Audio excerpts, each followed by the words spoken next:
पीछे पुलिस की गाड़ी आ रही है, अल्लाह खैर करे। मेरे पीछे पीछे आ रही है, लेकिन पानी ओहो वही बर्फ़ जितना ठंडा हो रहा है। ठंड बहुत ज़्यादा है। गाड़ी में जो लगा होता है वो हमें 5 डिग्री सेंटीग्रेड इस वक्त बता रहा है।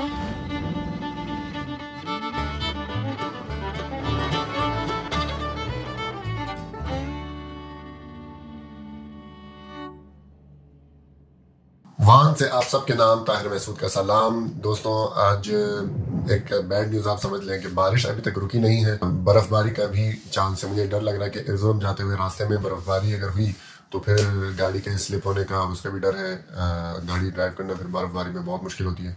तो अभी और कोई रास्ता भी नहीं है। एर्ज़ुरम हमने जाना है क्योंकि कल हमने वीज़ा उठाने हैं वहाँ से ईरान के वापसी के। हमारे 4 बंदों के सिंगल एंट्री वीज़ा लगा था, तो उनको अभी वापस पाकिस्तान जाने के लिए ईरान से होकर गुजरना पड़ेगा और उनको फिर वीज़ा चाहिए होगा ईरान का, तो वो हमें मिलेगा एर्ज़ुरम से। तो एर्ज़ुरम हमें चाहते और ना चाहते हुए भी जाना पड़ेगा, लेकिन मौसम बड़ा ही ख़राब हुआ है। तो उम्मीद है यहाँ पर इतना वैसे मसला नहीं होता। बर्फबारी अगर होती भी है तो ये लोग साथ साथ क्लियर करते रहते हैं। दूसरा रोड भी यहाँ के काफ़ी चौड़े हैं, तो उम्मीद है इतना मसला नहीं होगा। तो चलें अभी चलते हैं, नाश्ता करते हैं, गाड़ी की अपनी पैकिंग करते हैं, गाड़ी में सामान वगैरह रखते हैं और फिर उसके बाद वान जितना भी हम एक्सप्लोर कर सके वान एक्सप्लोर करेंगे और फिर हम चलेंगे एर्ज़ुरम की तरफ।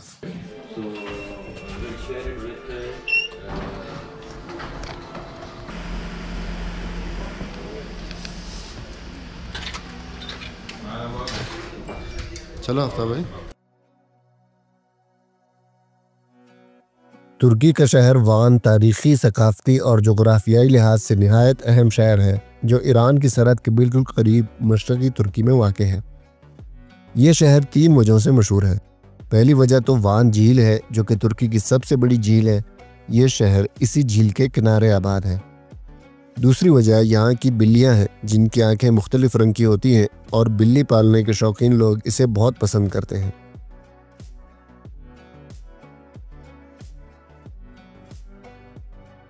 तीसरी वजह इसका ईरान की सरहद के करीब वाक़ होना है, जिसकी वजह से यहाँ पर ईरानी बहुत कसरत से आते हैं। वान शहर ईरान की सरहद से सिर्फ चंद घंटे की मुसाफत पर है।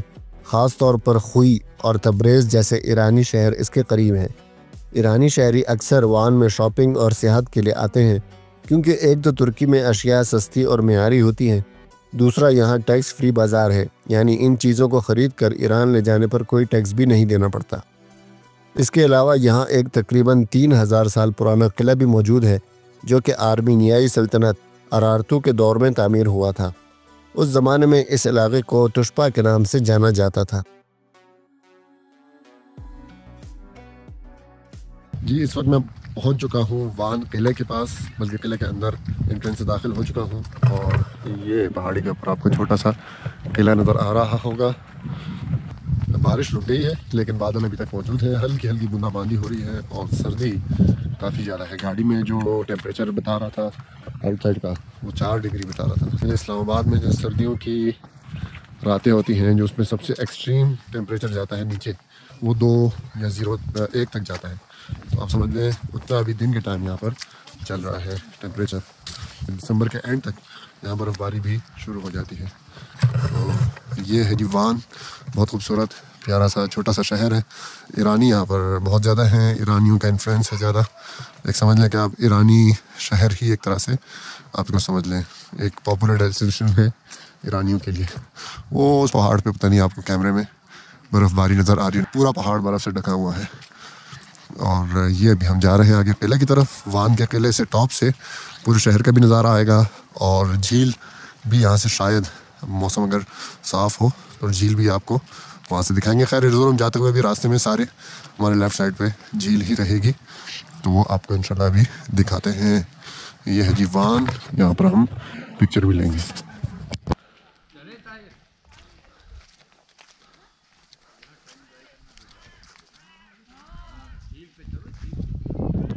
ये किले की तरफ ऊंचाई पर ट्रैक बना हुआ है, तो ऊंचा होता जा रहा है, टॉप पर जा रहा है। हालांकि नवंबर का मिड चल रहा है, बल्कि एंड चल रहा है। आज क्या तारीख 17 तारीख है। तो गर्मियों में देखें कि सोचे कितना प्यारा शहर होगा। ये देखें पीछे झील, अभी ऊपर से आपको और भी नज़ारा आएगा। ये मैं तकरीबन आधे रास्ते तक पहुंच चुका हूं और वान किले का जो टॉप है वो ये आपको नज़र आ रहा है स्क्रीन पर। ये रास्ता जा रहा है टॉप तक। मेरे ख्याल में 15-20 मिनट शायद और लग जाए, लेकिन हमारे पास टाइम कम है। देखिए 11:15 यहीं पर हो गई, तो वक्त की कमी के बायस हम ऊपर तक नहीं जा सकते क्योंकि आगे हमने झील पे भी वक्त गुजारना है। एर्जुरम भी जाना है। एर्जुरम तो खैर यहाँ से 370 कुछ किलोमीटर है या 350, तो फासला इतना नहीं है, लेकिन दिन बहुत छोटे हैं और मौसम भी ख़राब है, इसलिए ज़्यादा टाइम हम वेस्ट नहीं कर सकते कहीं पे या और कहीं नहीं गुजार सकते। झील में भी वक्त गुजारेंगे और एर्जुरम भी पहुँचना है, इसलिए अभी यहाँ से हम वापसी कर लेते हैं। आपको बस अंदाज़ा हो गया होगा इस कैसल का। वैसे थोड़ी सी हिस्ट्री में अगर आपको बता दूं, 3000 साल पुराना ये किला है और इसके ऊपर मुख्तलिफ़ अदवार में मुख्तलिफ़ लोगों ने हुकूमत की है। कभी सल्जूक ने, कभी तुर्कों ने, कभी ईरानियों ने, फ़ारसियों ने। तो वक्त के साथ साथ मुख्तलिफ़ लोग इस पर हुकूमत करते रहे और जो उस्मानी सल्तनत जो आई यहाँ पर इस खत्ते में, तो वो इसी रास्ते से आई, इसी किले से। तो ये उनका समझ लें आप सबसे पहला इलाका था ये, और एर्जुरम ये दोनों तरफ से यहाँ उन्होंने इब्तिदा की है और फिर आगे जाते जाते उन्होंने आखिर में कुस्तुनतुनिया इस्तांबुल फतह किया है। तो ये इब्तिदाई इलाके हैं ये भी और एर्जुरम भी, जो उस्मानियों ने फतह किए थे और फिर आहिस्ता आहिस्ता आगे वो जाते रहे और इलाके फतह करते रहे। वक्त की कमी के बायस हम यहाँ से इजाज़त ले रहे हैं और अब चलते हैं झील की तरफ। वान से एर्जुरम जाते हुए अभी हम रास्ते में रुके हैं वान झील के पास, और ये तुर्की की सबसे बड़ी झील है। तकरीबन 80 किलोमीटर इसकी चौड़ाई है, 120 किलोमीटर इसकी लंबाई है। और अगर आप गूगल मैप्स पे देखेंगे तो जहाँ पर ईरान और तुर्की का बॉर्डर बनता है उसके राइट साइड पे उरुमिया लेक है ईरान की तरफ, और लेफ्ट साइड पे ही ये वाली लेक है वान लेक। तो ये दोनों लेक तकरीबन इनका आपस में 150-200 किलोमीटर का फासला होगा। तो उरुमिया ईरान की सबसे बड़ी लेक है, लेकिन वो नमकीन है, जिस तरह डेड सी है उर्दून के अंदर और इसराइल के अंदर डेड सी जो बहर मुर्दार मशहूर है, उस तरह वो जो उरुमिया है वो भी बिल्कुल बहुत नमकीन है। और तकरीबन वही फिनोमेना है कि आदमी उसके अंदर डूबता नहीं है, उसकी नमक की कसाफत डेंसिटी की वजह से। इसी के करीब ही एक और शहर है रास्ते में, उसका नाम है मलास्कर। वहाँ पर मशहूर जंग हुई है, जंग मलास्कर हुई है। सल्जोकों ने रोमियों को वहाँ पर शिकस्त दी और रोमी यहाँ से हमेशा के लिए उनकी सल्तनत का जो बाज़ंतीनी उनकी एम्पायर थी उसका खात्मे का आप समझने शुरुआत हो गई उस फैसला कुन जंग की वजह से। तो मलास्कर भी यहीं से मशहूर करीब है। और ये जो लेक वान है आप देख रहे हैं बहुत खूबसूरत है, और अभी सर्दी की वजह से आपको ग्रीनरी यहाँ पर नज़र नहीं आ रही, वरना गर्मियों में बहुत ही यहाँ पर ग्रीनरी होती है और झील के साथ बहुत खूबसूरत सारा मंजर होता है रोड साइड पर। वो पीछे शायद आपको बर्फ़ भी नज़र आ रही हो पहाड़ों पर। तो अभी इस वक्त जो मैं खड़ा हूँ तो यहाँ पर टेम्परेचर मेरे ख्याल में 5-6 तक चल रहा होगा। रात को शायद 1 या 0 तक भी आजकल के दिनों में आ जाता होगा। और सर्दियों में जनवरी में ये जो अपने एक्सट्रीम पे जाता है तो ये -30 तक जाता है रात को यहाँ पर टेम्परेचर। तो ये तुर्की का सबसे ठंडा इलाका इस वक्त है ये सारा, जिसके अंदर अभी हम ट्रैवल कर रहे हैं। एर्जुरम और ये डेगुबियाज़ेद जो इसका बॉर्डर लगता है जहाँ बिल्कुल ईरान के साथ, वो इलाका, और ये वान, ये जो जहाँ सारी पट्टी है ये सबसे हाइट पर है और सबसे ज़्यादा ठंडा इलाका है ये तुर्की का। तो अभी हम यहाँ पर रुके हैं थोड़ी देर झील का किनारे, थोड़ा देर रिलैक्स करते हैं, एंजॉय करते हैं और फिर अपना एर्जुरम की तरफ अपना सफ़र आज जारी रखते हैं। ये बिल्कुल इसका किनारा है और यहाँ मैंने कहा इसको चख के देख लूँ पानी कैसा है, मीठा या नमकीन है। लेकिन यहाँ पर साफ़ नहीं है पानी, जिसे कहते हैं उल्ली के क्या बोलते हैं, अल्काई बोलते हैं उसको इंग्लिश में, वो बहुत ज़्यादा है। थोड़ा आगे जाकर देखना पड़ेगा। लेकिन पानी ओहो वही बर्फ़ जितना ठंडा हो रहा है। चख लिया, नमकीन ही है, मीठी झील नहीं है, नमकीन झील है। लेकिन उतनी नमकीन नहीं है जितनी वो ईरान वाली लेक उरुमिया। लास्ट टाइम हम गए थे वहाँ पर गर्मियों में, तो वो तो साफ़ साहिल के ऊपर इतना मोटा मोटा नमक रखा हुआ था। ये अब पानी बहुत हल्की सी इसके अंदर क्या बोलते हैं नमक का जायका आ रहा है। नेट पे फिर देखना पड़ेगा इसको नमकीन है या मीठी है। बहरहाल झील है बहुत बड़ी और तुर्की की सबसे बड़ी झील है। ठंड बहुत ज़्यादा है। अभी बस वापसी करते हैं, गाड़ी में बैठते हैं और निकलते हैं मिज़ोरम की तरफ। वान झील के किनारे कुछ वक्त गुजारने के बाद अब हमने दोबारा अपना सफ़र शुरू कर दिया। गर्मियों में जहाँ प्यास ज़्यादा लगती है तो इसके बरक्स सर्दियों में भूख ज़्यादा लगती है। अगरचे दिन छोटे थे और हमारा इरादा ये था कि हम दिन में ही अपना सफ़र पूरा कर लें, मगर फिर भी भूख मिटाने के लिए हम रास्ते में एक जगह रुक गए ताकि कुछ खा पी कर अपनी एनर्जी बहाल कर लें।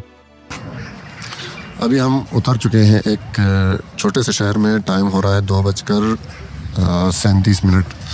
ज़ोहर का वक्त बिल्कुल ख़त्म होने वाला है, तो यहाँ पर अभी ज़ोहर पढ़ेंगे और जब तक खाना वगैरह खाएंगे तो असर का टाइम दाखिल हो जाएगा, फिर असर भी पढ़ लेंगे। ये एक छोटा सा शहर है, जैसे तूतक आप गूगल में देखेंगे तो तूतक शहर है छोटा सा। रास्ते में वान से उधर जाते हुए फिर तुरंत जाते हुए रास्ते में एक छोटा सा शहर है। तो अब यहाँ पर हम नमाज भी पढ़ेंगे, खाना भी खाएंगे और फिर अपना सफ़र आगे जारी रखेंगे। ठंड बहुत ज़्यादा है, गाड़ी में जो लगा होता है वो हमें 5 डिग्री सेंटीग्रेड इस वक्त बता रहा है, तो बहुत ज़्यादा ठंड है। बारिश अल्हम्दुलिल्लाह फिर भी रुक गई है, अगर 1-2 दिन और बारिश रही तो बर्फ़बारी शुरू हो सकती है।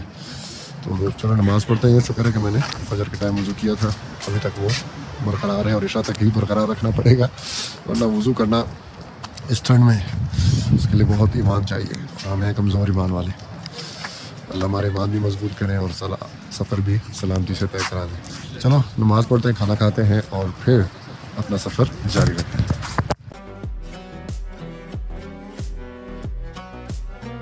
खाना खाकर और गर्मा गर्म सूप पीकर अब हम दोबारा सफ़र के लिए तरोताज़ा हो गए और आगे हम जितना बढ़ते गए उतनी ही सर्दी भी बढ़ती गई, यहाँ तक कि नवंबर के महीने में ही हमें बर्फ़ रास्ते में नज़र आ गई, जो कि एक खुशगवार तजुर्बा था और हम मजबूर हो गए कि कुछ देर के लिए गाड़ी से उतरकर बर्फ़ के मज़े लें।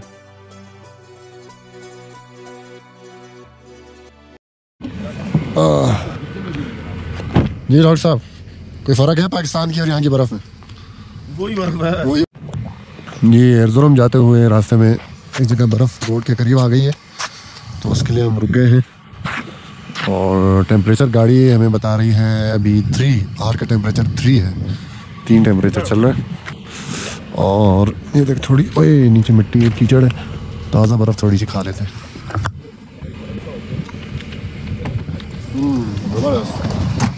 बिल्कुल ताज़ा है।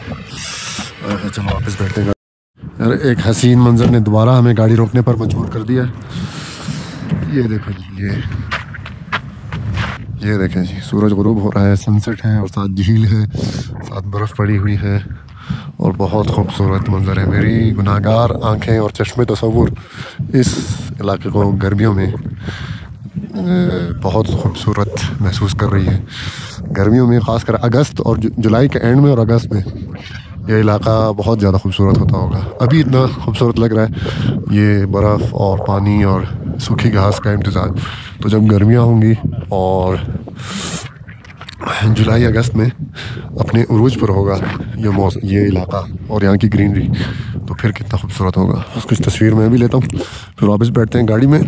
तकरीबन 0 टेम्परेचर, 0 के करीब है टेम्परेचर, बहुत ठंड है। ये हम उसी जगह पर आ गए हैं जहाँ पहली रात आए थे, हैकिमोगलू वो होटल है हमारा। और बाकी लोग आ रहे हैं, गाड़ी से उतर रहे हैं, जब तक मैं ज़रा चेक इन कर लेता हूँ। सलाम सलाम, होश ख्याल देनिस पानी पानी दो, सू हाँ हाँ, चाय गरम चाय भी दो इनको। Reservation okay, no problem. हाँ चलो हम चेक इन करते हैं जब तक, और उसके बाद मिलते हैं कमरे में आपसे।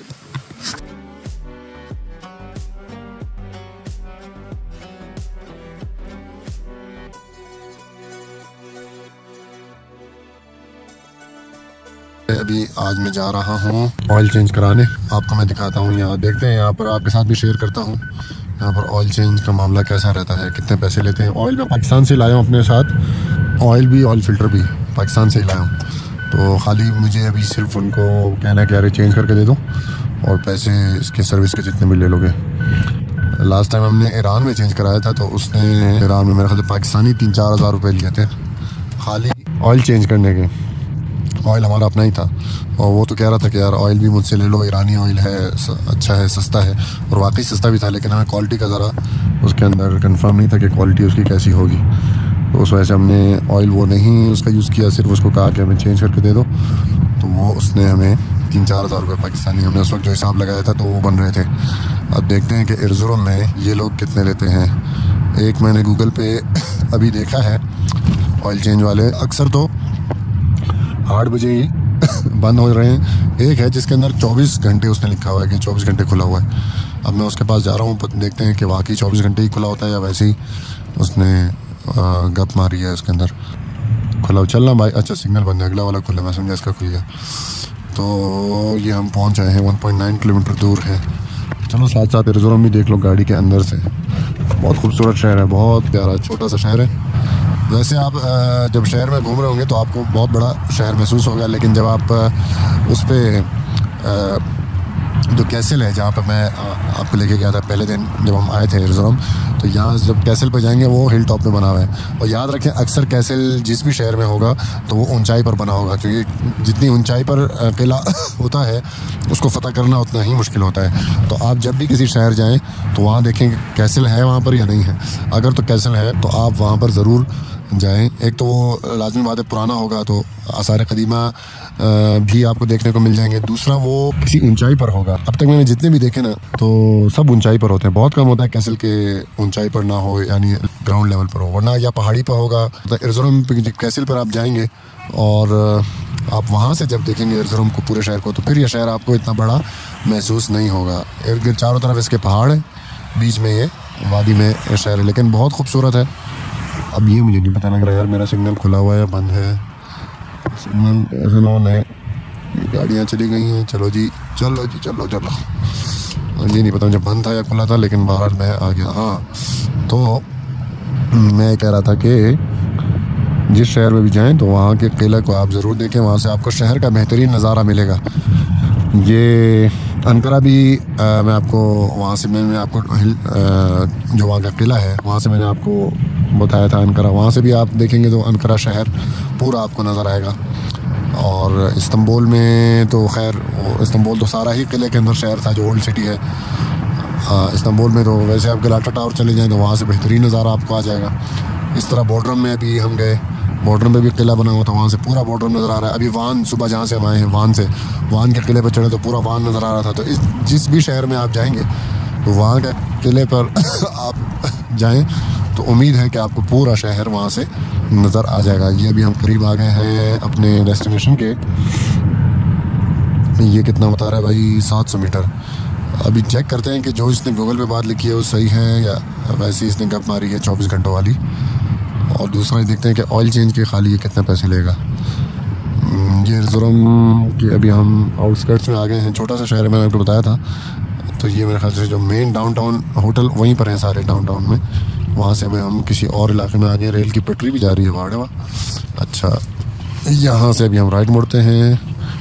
पाकिस्तान होता तो वहाँ जाता मैं, लेकिन यहाँ भी आदत हो गई है इनके उस पर राइट साइड पे चलने की। एक दो दफ़ा बस मुझे आदत से मजबूर हो के मैं रॉन्ग साइड पे चला गया, तो लोगों ने ज़बरदस्ती गाड़ी रोकी, हॉर्न दिए, किसी ने लाइटें दी कि भाई गलत रॉन्ग आ रहे हो। तो फिर मैंने वापस अपनी गाड़ी सीधी की, वरना यहाँ 1-2 दिन चला चला के आदमी को अंदाज़ा हो ही जाता है और फिर आदमी राइट साइड पर ही रखता है गाड़ी।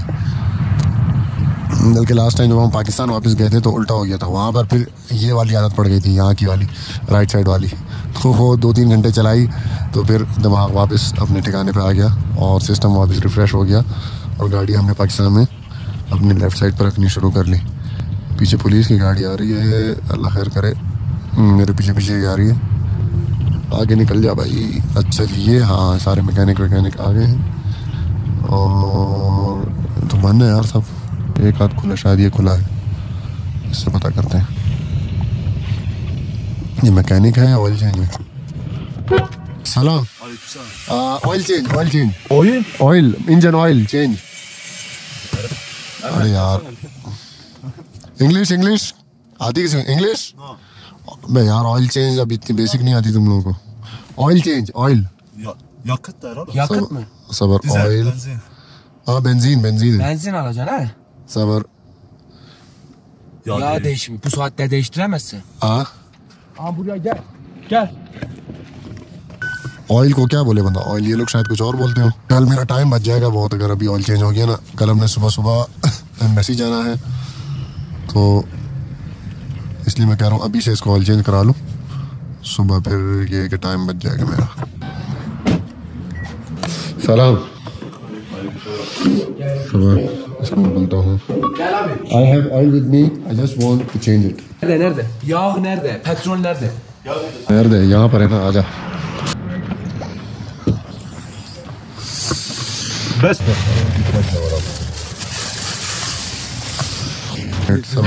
dakika gel. I am from Pakistan. I am your guest. Sana çok büyük indirim yapıyoruz. Gece mesaisi 250 TL. क्या बोला इसने? 250? अबे चेंज कराना है भाई, ऑयल तो मेरा है। The oil is mine. You just have to change it. 250 lira is too much. En son 250 TL olur. Gece vakti çalışmıyoruz. The last will be 250. Okey. Hadi. Too much यार। Para değil ama valla. हाँ geliyor. tamam। 250 değil o. No. Az değil. Ben bunu içeri alacağım. Listeye kaldıracağım. Az. Okay चलो। Tamam. Okey. Tamam bir posta bunu değiştirin. देखो यार, सिर्फ oil भी मेरा, filter भी मेरा, सिर्फ चेंज करने के 250 लिरा ले रहे हैं। या नहीं समझ लो आप, 3,500 रुपये सिर्फ चेंज करने के। हालांकि चेंज करने के मैं समझता हूँ पाकिस्तान में 800-1,000 रुपये लेगा, लेकिन चलो अब प्रदेश में है तो क्या करें, नखरे नहीं कर सकते। मैं इस वक्त अपने कमरे पहुंच चुका हूँ और ये वही होटल है जहाँ हम आते हुए अर्जुन में रुके थे। अब वापसी आज आखिरी रात है हमारी तुर्की में और आज भी इसी होटल में रुके हुए हैं। बहुत खूबसूरत शहर है अर्जुन, बर्फ की रास्ते में। शहर अमूमन गर्म होते हैं, जहाँ पर भी अगर ठंडे इलाके में होते हैं तो आपको बर्फबारी शहर के इर्द गिर्द ही होती है। शहर के अंदर बहुत कमी बर्फबारी होती है, लेकिन खैर ये अभी तो नवंबर है इसलिए यहाँ पर शहर में नहीं है बर्फ, लेकिन जब दिसंबर आएगा या दिसंबर के एंड में तो फिर शहर में भी काफी बर्फबारी हो जाती है। आपको आते हुए मैंने स्कीइंग रिजॉर्ट दिखाया था इनका, तो विंटर ओलंपिक्स होती है शहर के अंदर ही, तो जाहिर बर्फ होगी शहर में तभी इनकी स्कीइंग वगैरह हो सकती है। तो अभी आज जल्दी पहुंच आए हम, तकरीबन 7 बजे तक हमने चेक इन कर लिया और आते साथ ही उन्होंने हमें चाय पिलाई। होस्ट बहुत अच्छा है इस होटल का, एकिमोग्लो नाम है इसका, और ये एक ही स्ट्रीट के ऊपर सारे लाइन से होटल बने हुए हैं एरिज़ोना में। अभी तो ऑफ सीजन है तो इतना रश नहीं है, लेकिन सीजन में काफी रश होता है यहाँ पर। और होटल आप अगर पहले से बुक करा लें कम से कम 3-4 दिन पहले तब तो आपको मिल जाएगा। अगर मौके पे शायद ना मिले या अगर मिले तो फिर बहुत महंगा भी आपको मिलेगा। अभी जिस होटल में हम हैं ये अभी हमें मिला है एक रूम विद ब्रेकफास्ट, तकरीबन 19 यूरो का हमें एक डबल रूम मिला है। 19 यूरो मेरे ख्याल में बन गए पाकिस्तानी तकरीबन 5,000 समझ लें आप, इसी के आसपास ये हमें एक कमरा मिला है। लेकिन सीजन में यही कमरा शायद आपको 30-35 यूरो का एक मिलेगा, तो ये सीजन का फर्क है। बाकी आखिरी आते हैं हमारी, कल से हम ईरान में जाएंगे। कल हम जाएंगे इंशाल्लाह तब्रेज़, और अच्छी बात यह है कि कल इंशाल्लाह वो जो आते हुए जो प्लेस मिस हुई थी हज़रत नूह अलैहिस्सलाम वाली, जहाँ पहाड़ी के ऊपर कहते हैं कि वो किश्ती अभी तक मौजूद है, कुरान में इसका जिक्र है, जूदी पहाड़ एक ये है फेमस पॉइंट है, बिल्कुल बॉर्डर से 10 किलोमीटर पहले है। और उम्मीद है कि कल बॉर्डर पे हमें ज्यादा टाइम नहीं लगेगा और स्मूथली हम बॉर्डर क्रॉस कर लेंगे, तो शाम तक इंशाल्लाह या बहुत हुआ तो इशा के टाइम तक तब्रेज़ पहुंच जाएंगे। तो आज आखिरी रात है हमारी, तुर्की को अलविदा कहते हैं और इंशाल्लाह जिंदगी रही तो अपना सफर ये जारी रखेंगे और कोशिश करेंगे कि नई सी नई जगह और अच्छी से अच्छी वीडियो आपके लिए हम लाते रहे। तो एक्सप्लोर इन्फो के साथ जुड़े रहे। इंशाल्लाह मुलाकात होती है कल आपसे एर्ज़ुरुम की ईरानियन एम्बेसी में। एक तो लाइक और शेयर ठोक दीजिए, महाकाल का दबा के लाइक और शेयर ठोक दीजिए। 5,000 लौटे दिख जाना चाहिए। ये 4,000 के लिए मैं यहाँ पे नहीं खड़ा हूँ, पूरा साल मेहनत करता हूँ आपके लिए बेटा। ऐसा नहीं चलेगा, ऐसा नहीं चलेगा। लाइक ठोकी दबा के, लाइक ठोकी।